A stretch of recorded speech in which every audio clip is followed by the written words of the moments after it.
si Lisa ni pun terus bagi tahu dekat si Ana, Ana, 3 hari lepas baru je kita datang tempat ni waktu siang. Masa tu tak ada apa pun, tak ada rumah, tak ada kampung. Takkan dah dalam masa tempoh 3 hari tiba-tiba ada perkampungan pula.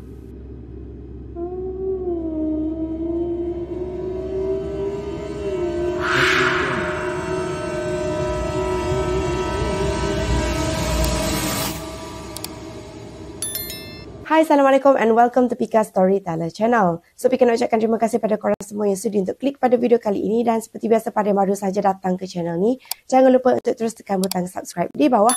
Dan juga jangan lupa untuk follow Pika di Instagram Pika Storyteller. Jadi, untuk video kali ini, Pika akan menceritakan tentang satu kisah seram yang berlaku kepada 4 sekawan semasa mereka sedang belajar di Langkawi. Jadi, tanpa kita buang masa, jom kita mulakan dengan kisah seram kali ini.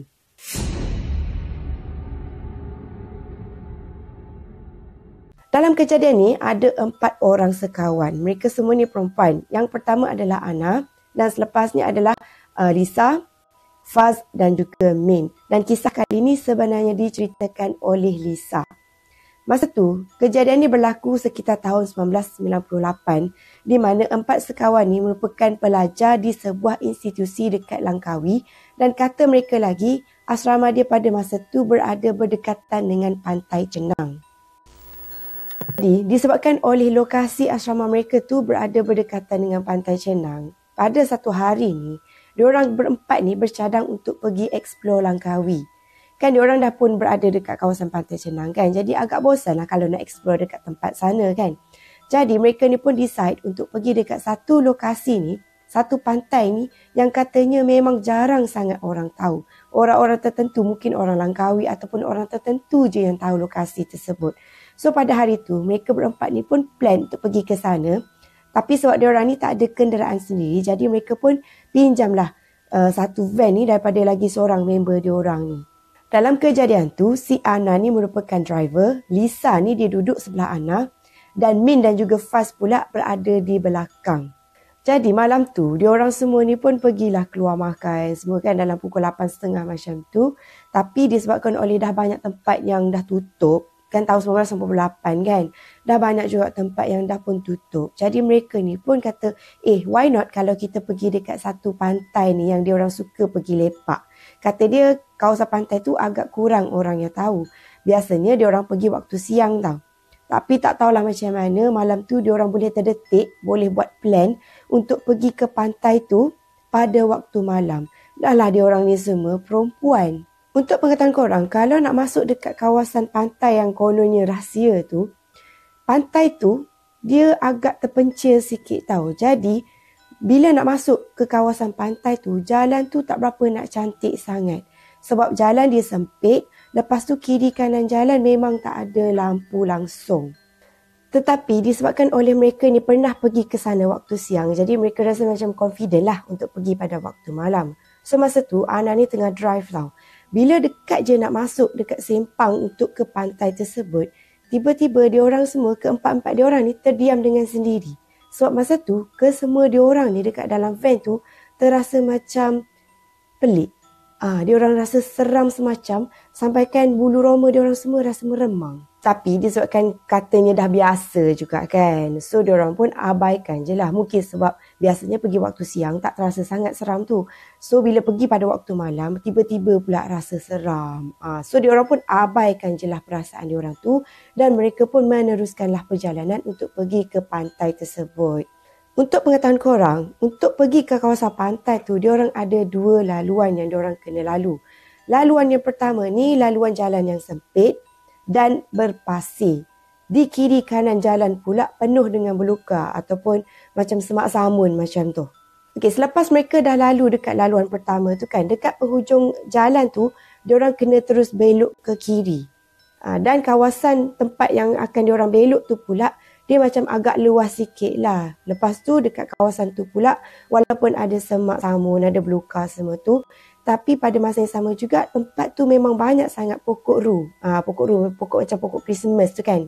Jadi dekat sini juga, korang kena imagine yang kawasan jalan tu memang sangat sempit. Sebab kalau macam kenderaan seperti kereta, motor ataupun van memanglah boleh lalu. Tapi kalau kenderaan yang agak besar sikit memang susah. Memang tak lepas punya lah kan.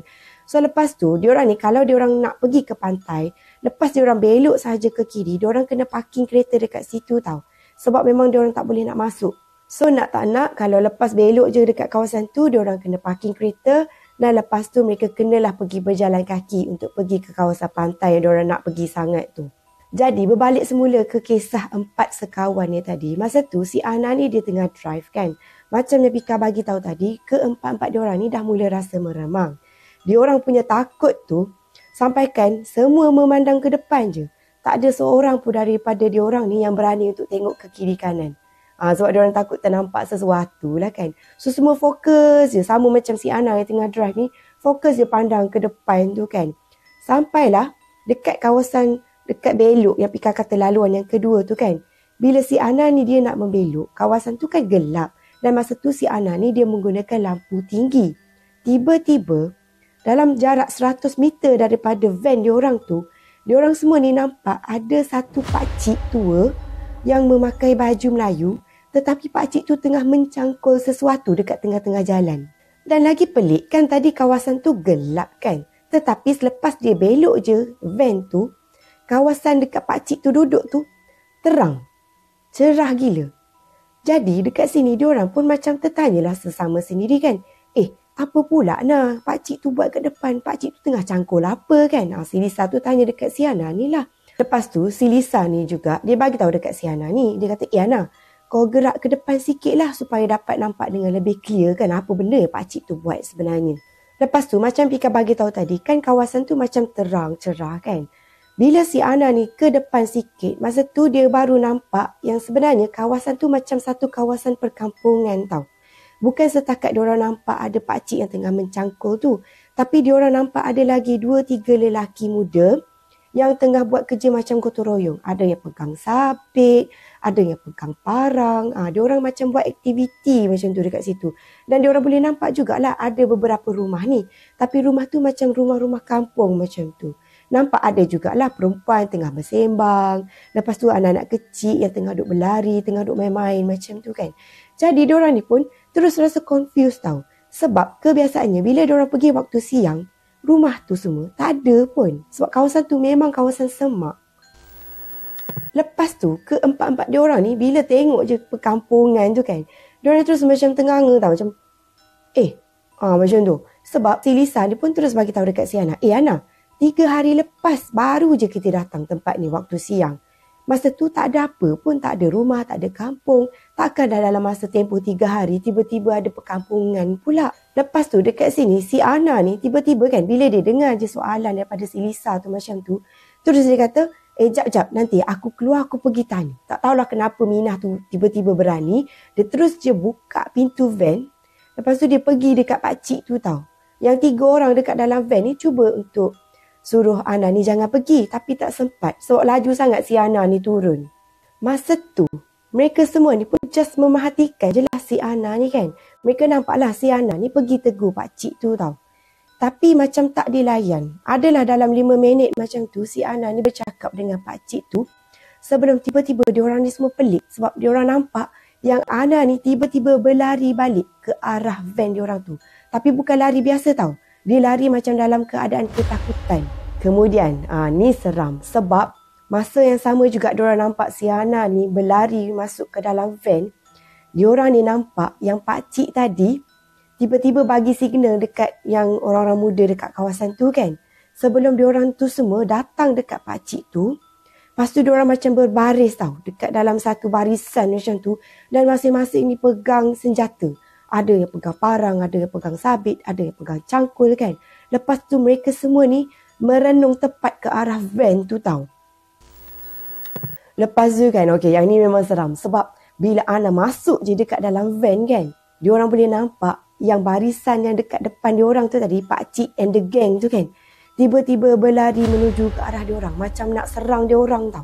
Dengan mengangkat senjata masing-masing. Korang bayangkanlah macam mana keadaan 4 orang budak perempuan dekat dalam van ni.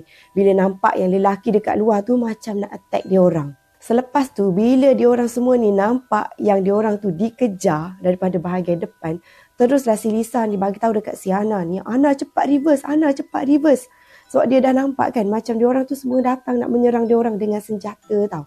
Dengan keadaan masa tu, dalam van tu sendiri, budak-budak tu semua dah macam histeria. Yang si Lisa ni macam dah terlompat-lompat dalam van sebab dia nak suruh si Ana ni cepat untuk tekan gear reverse. Lepas tu lagi 2 orang budak perempuan dekat belakang ni, Faz dengan Min tu pula dah macam histeria duk menangis dekat belakang sebab ketakutan kan. Kalau Pika sendiri dalam situasi ni pun takut tau. Sebab kita tahu yang dekat luar tu semua lelaki dalam 7-8 orang dan lepas tu semua pegang senjata kejar van kita ni. Kalau korang tak keseram benda tu. Selepas tu kan bila si Ana ni berjaya reverse dengan laju, okay, korang boleh bayangkan macam mana dia reverse van tu, lantaklah van orang pun. Dia reverse cepat-cepat. Dan yang paling peliknya, selepas lampu van tu tadi tak menghala ke kampung tu, menghala ke arah bertentangan kan, tiba-tiba kawasan yang cerah tadi, kampung tu tadi hilang. Dan pada masa yang sama juga, diorang tengok semua lelaki yang kejar diorang tadi dah hilang juga. Which is impossible lah kan, sangat-sangat mustahil untuk manusia ataupun kawasan perkampungan ni tiba-tiba hilang terus daripada pandangan. Sedangkan pada masa tu jarak van dengan lelaki yang duk kejar diorang tu tak jauh pun. Sepatutnya diorang masih nampak lagi lah kan, orang-orang lelaki tu semua. Tapi masa tu diorang tak nampak satu pun, terus hilang macam tu je. Masa ni semua budak-budak tu memang dah pucat diorang punya muka semua tu, okay? Sebab ketakutan yang melampau, dikejar macam tu sekali. Dan mereka memang tak bercakap lah. Sampailah diorang ni sampai dekat jalan besar tau. Masa ni barulah si Lisa ni berani untuk suarakan apa yang dia rasa. Dia pun cakap lah dekat si Ana, "Weh Ana, aku rasa pelik lah.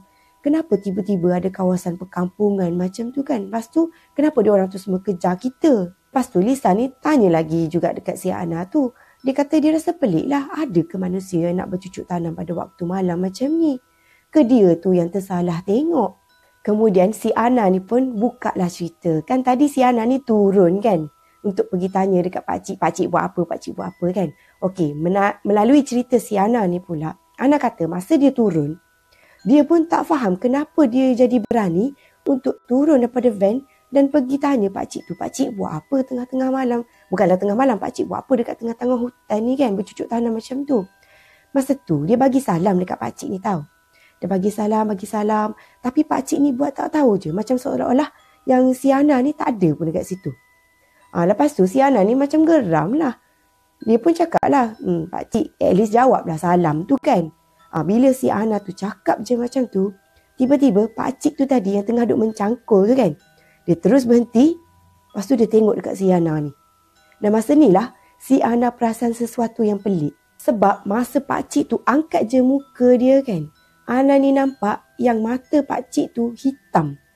Macam lebam, macam korang tengok cerita Ju-on tu kan. Lebam hitam macam tu. Dan lagi satu pula, dia tak ada bawah ni tau. Bawah hidung dia ni tak ada lekuk ni. Kan kita kan ada lekuk ni kan. Dan masa tu, bila Ana ni tengok dekat semua yang lain, yang ada dekat kawasan tu, yang tengah duk bercucuk tanam tu pun, muka dia orang sama. Semua mata hitam gelap macam tu. Dan lagi satu, semua tak ada lekuk bawah ni.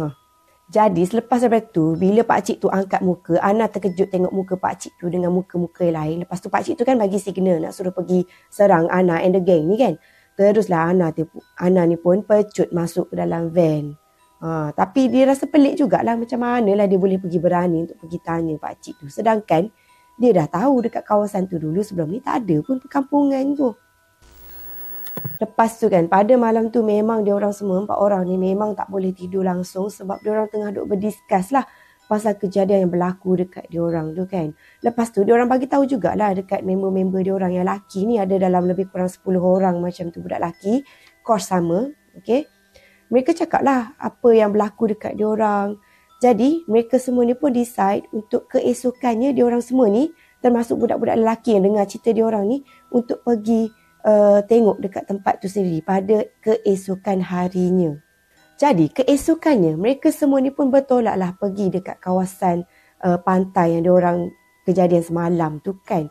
Dan yang peliknya, tempat yang sama yang tempat berlaku kejadian tu, bila diorang sampai je kan, kawasan tu sebenarnya adalah satu kawasan belukar, kawasan semak dan kawasan tu juga ada paya. Jadi sebenarnya apa benda yang diorang nampak pada malam tu? Korang tahu tak? Jadi dekat sini macam mana dengan kisah seram yang Pika kongsikan kali ni? Korang rasa apa benda makhluk tu? Ataupun mungkin dekat sini ada orang Langkawi yang pernah pergi Langkawi ke, yang mungkin tahulah kan kawasan yang Pika maksudkan tu pantai dekat kawasan mana. Mungkin korang boleh kongsikan dekat Pika di komen di bawah. Dan seperti biasa, pada sesiapa sahaja yang baru boleh terus tekan butang subscribe, share dan juga like. Dan boleh juga follow Pika di Instagram Pika Storyteller. So itu sahajalah video Pika untuk kali ini. Kita jumpa lagi in my next video. So see you soon. Bye.